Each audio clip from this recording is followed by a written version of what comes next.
Fala pessoal, estamos dando início a mais um episódio do podcast Tabela. Eu sou o Leandro Denardi. Aqui Felipe Super. Dando sequência, pessoal, nos assuntos sobre os momentos do jogo, né? Hoje a gente vai tratar com vocês sobre as bolas paradas, mais específico no futsal. A gente vai conversar sobre momentos de ataque, momentos de defesa na bola parada, o que a gente considera importante, formas de defender, como a gente montaria alguma jogada, comentários que a gente considera relevantes sobre as bolas paradas no futsal. A gente tenta falar sempre globalmente para ficar de fácil entendimento para quem está começando, né, a entrar na fase competitiva e para quem também está iniciando na questão da iniciação esportiva e nas escolinhas.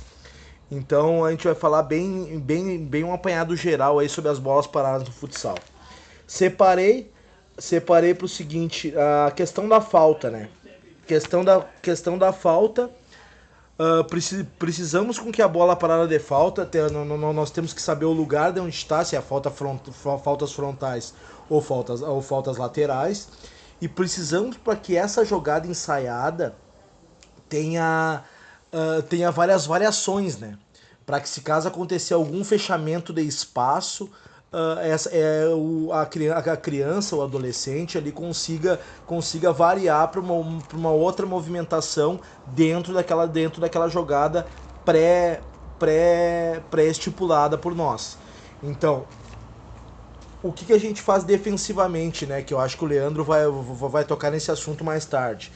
Que na bola parada a gente tem que manter o nosso posicionamento, mas por vezes a de barreira, a questão do escalonamento, né, Leandro?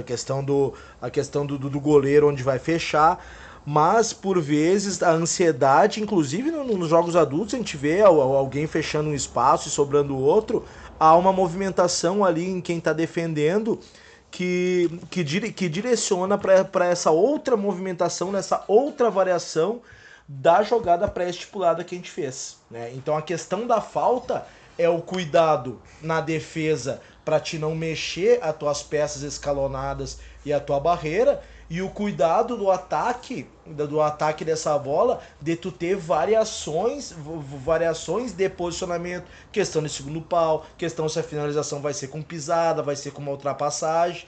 Então são vários fatores aí que a gente tem que cuidar na questão da falta. Um conceito que eu acho legal que o Marquinhos Xavier e o Paulinho Cardoso falam é que as bolas paradas servem pra gente retomar o jogo que a gente treina, né? O que seria isso? A gente dá uma respirada, a gente deixar baixar aquela adrenalina e retomar na nossa cabeça, na cabeça do atleta o que foi treinado, né?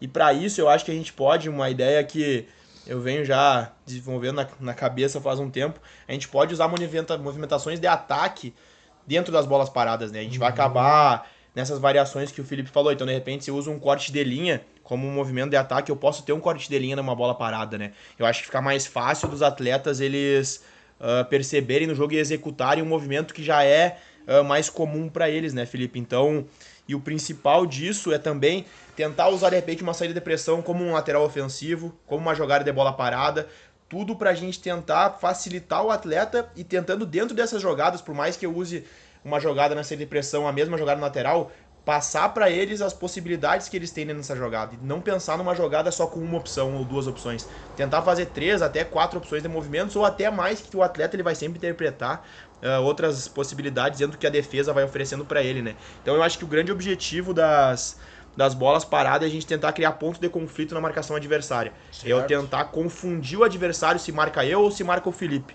Então por isso que a gente tem que pensar bem isso. Mas essa ideia de respirar na bola parada pro time recuperar a confiança, recuperar o jogo também eu acho que é interessante, Felipe. E até assim, ó, nada de loucura de ter 50 bola parada. Bem o que tu disse assim, ó. A mesma bola parada numa movimentação de saída de pressão pode ser uma bola parada de lateral ofensivo, né? Então, mas é claro que as movimentações e as variações que vão se diferenciar pela posição que a bola está na quadra. Então tu pode usar a mesma movimentação, mas com variações diferentes e possibilidades diferentes devido à posição que a bola está na quadra. Então isso aí facilita o entendimento das crianças, facilita a automatização do movimento e cria várias variações dentro de uma jogada só. Isso é importante. Questão das laterais aqui que eu separei em falta, laterais e saídas de bola, né? Então a questão das laterais ofensivas, As ofensivas é legal tu ter daí, tu pode ter os cortes de linha, tu pode ter alguma troca de posição, tu pode ter uma achada de pivô com balanço, mas o legal das laterais ofensivas, pra mim, principalmente em quadras pequenas aí, que principalmente na base dos menores, a gente tem vários jogos em quadras pequenas, né, pra gente achar a finalização, né. Então as laterais ofensivas é tentar uma movimentação mais simples que seja, alguma troca de posição, para confundir a marcação do adversário, como o Leandro falou antes. O que é o confundir barra criar dúvida na marcação, para a gente achar uma finalização simples a gol ali, sem tomar o contra-ataque. Isso nas laterais ofensivas. Penso nas laterais defensivas, eu acho legal manter a posse. Mas não manter a posse por manter a posse levando essa bola de um lado aonde tenha 1 contra 1. Então uma movimentação de lateral defensiva onde direcione para um lado oposto com menos congestionamento de marcadores no 1 para 1 para levar vantagem e ocorrer uma jogada ofensiva posteriormente daí. Eu acho que essa questão da bola do lateral ofensivo que tu falou, de repente de achar uma finalização, né? Eu acho que se a gente entender como é que sai a maioria dos gols e a gente tentar criar as jogadas em cima disso, né, Felipe? Então se eu sei que a maioria dos gols, digamos, no futsal sai de segunda trave, vou criar um movimento porque essa bola chegue na segunda trave, né? Então a gente saber fazer essa análise antes de criar as jogadas e não pegar uma jogada pronta na internet. Pô, essa jogada da CBF é legal, eu vou colocar no meu sub-9. De repente não vai ser tão útil pra mim. De repente, como a gente sabe que a sub-9, a maioria dos gols sai de chutes laterais, de uma rolada, uma finalização, de repente eu criar movimentos para não finalizar de primeira, mas num segundo passe, mas usando a finalização que é uma ação que é onde sai mais os gols, né? Então eu ter essa análise para criar minha jogada é importante, porque normalmente a gente vê e quer ver uma jogada, vou colocar direto isso. Ela sem adaptar para a idade, principalmente, né, colocar num segundo tempo, porque as crianças nas menores, principalmente ali, exemplo no 9, a gente já consegue ver a gente já consegue visualizar com pouco tempo de jogo quem é o chutador do adversário, né? Então fazendo um tempo diferente para que não fique tão visada essa jogada e a gente não fique tão refém daquele chute e tenha um segundo tempo, uma terceira movimentação até. Isso, e já pegando esse gancho, as jogadas que a gente fala não são mecânicas, né, Felipe? Não é aquela jogada que o Felipe corre pra cá, o Leandro corre pra cá e aí terminou a jogada e é só aquilo. Não, elas têm os movimentos, mas o atleta tá livre pra perceber isso também, né, pra criar uma variação dentro da jogada. De repente, na hora do jogo, na hora do treinamento, ele vai perceber alguma opção dentro da jogada que nem a gente percebeu como treinador, então a gente tem que dar essa liberdade, não pode ser aquela coisa do treinador tá na beira da quadra, faz a 1, faz a 2, o atleta só reproduz aquilo, né? Então ele tem que ter essa interpretação de onde é que tá a defesa, claro, isso no nível maior, né? Uma idade maior, claro que uma sub-9 vai interpretar o jogo de uma outra forma, mas a gente tem que dar essas opções pro atleta, né? Que nem o Felipe falou, fazendo um tempo diferente, variar a jogada, então isso é importante, não ter aquela jogada rígida, que é só tu vai correr pra cá na 1, na 2 tu faz isso, e o atleta normalmente não sabe o que tá fazendo, né? Acho que o atleta entender e saber, eu tô correndo pra cá porque eu vou levar o adversário pra abrir esse espaço. Então a gente tentar passar esse conceito pro atleta também é importante, né, Felipe? E a questão do conceito que tu terminou a tua fala aí, Leandro, eu acho que as jogadas de bola parada, as movimentações de bola parada vão bem de encontro à questão do modelo de jogo, do esquema de jogo, por exemplo, tu tá jogando num 3-1, tu tá jogando num 4-0, tu tá jogando num 2-2, aquilo automatizado, o cara vê de cima da arquibancada, que a gente tanto já falou em outros momentos aqui, né? A questão de tu ver aquele movimento bonito, robotizado, mas tu não vê a objetividade. Então o que tu vê bastante ali, que a gente vê bastante nessa nossa experiência que a gente tem com a base, e nas competições de base, é o treinador gritando, é a criança gritando ali, 1, 2, 3... e tendo só aquela movimentação sem variação da 1, sem variação da 2. Então se era uma pisadinha, um chute a 1 e fechar aquela pisadinha, um chute, eles não tem mais o que fazer, eles chutam em cima do adversário e simplesmente foi aquilo que aconteceu. E a mesma coisa, tu tá rodando uma bola ali no rodízio ali, passa para trás, ultrapassagem, passa para trás, ultrapassagem, se fecham aquele momento ali, a criança não sabe o que fazer. Então tu tá robotizando o movimento e não criando situações para a criança pense no jogo no momento, resolva um problema momentâneo do jogo que é um caos ali, que a gente sempre fala. Então as jogadas ensaiadas de bola parada vai bem de encontro a isso, de não robotizar e fazer com que a criança pense no momento. Eu até não posso robotizar porque eu não combino com o adversário, né, Felipe? Isso, Eu exatamente. penso numa coisa, mas meu adversário não tá combinado com ele que vai me dar aquele espaço, né? Então, a gente interpretar isso e passar pros atletas várias opções. E eu também, a questão do chute que eu falei numa sub-9, eu também não posso me limitar só a ter aquele chutador, né? Aquela criança que recebe a bola e só chute a gol, chute a gol, chute a gol. Eu tenho que trabalhar outros aspectos, até outras variações, para que aquela criança não vire só um chutador na sub-9, ele vai subindo a categoria e conforme vai subindo, os goleiros vão crescendo, né? Aquele chute a gol não vai virando mais uma arma tão forte para a equipe, né? Porque a facilidade que ele tinha antes de só chutar a bola alta acaba terminando. Então, a gente trabalhar variações, estimular os meninos a perceber, a variar as jogadas, a entender o que a defesa está fazendo, entender o que o movimento que ele está fazendo está gerando na defesa. Isso no profissional também. A gente tem que fazer que o atleta pense no momento do jogo ali, né, Felipe? Isso vai muito de encontro nas sessões de treinamentos também. Então tu vê que a gente tava falando bola parada no futsal e acabou indo para um lado também das variações táticas do jogo também, né? Isso faz parte em todas as situações na questão ali do crescimento esportivo da criança, do crescimento técnico, do crescimento tático, né, e cognitivo da criança.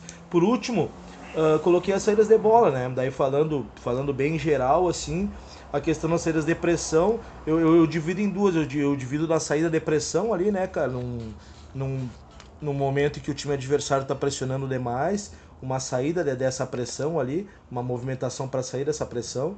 E outra, a questão principalmente da quadra pequena, a gente pode achar uma jogada de saída de bola que já facilite a finalização, né?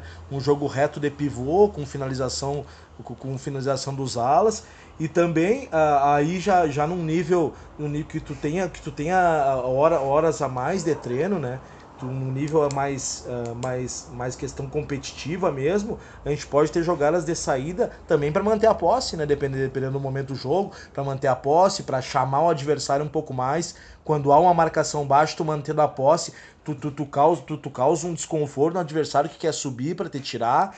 Então também tem jogadas de saída para manter a posse de bola. Então eu dividi as jogadas de saída de bola em saída da pressão, movimentações para achar finalizações em gol em quadra pequena principalmente, e a questão de manter a posse também no teu sistema de jogo. Eu acho que fica dessa questão do ataque ali da bola parada, Felipe, é que a gente não precisa ter 1 milhão de jogadas, né? A gente tendo, de repente, 2, 3, e a gente conseguir encaixar em outros momentos, ela é importante. Só falando da defesa um pouquinho, pegando os momentos que o Felipe falou de falta, saída de pressão, escanteios, laterais, eu posso defender de várias formas. A gente já falou sobre defesa, mas, enfim, individual, zona, mista. O que eu tenho que entender como treinador é que eu tenho que deixar bem claro pros atletas como é que eles vão defender, né? Porque senão chega lá, o adversário faz um movimento, acabam se atrapalhando porque não tá bem definido aquilo. A gente vê muito isso no profissional também, no futsal. Então eu treinar e posso adaptar aquilo no jogo. De repente eu vi uma movimentação do adversário que a minha defesa não tá conseguindo controlar. Eu mudar aquilo, eu pedir um tempo, eu falar. Então a gente entender que tem que estar bem específico pros atletas como que eles vão defender, né? Protegendo o gol, a questão da barreira que o Felipe falou, eu tendo a referência que eu tenho que defender a minha goleira no primeiro momento, num lateral ofensivo do adversário, num escanteio.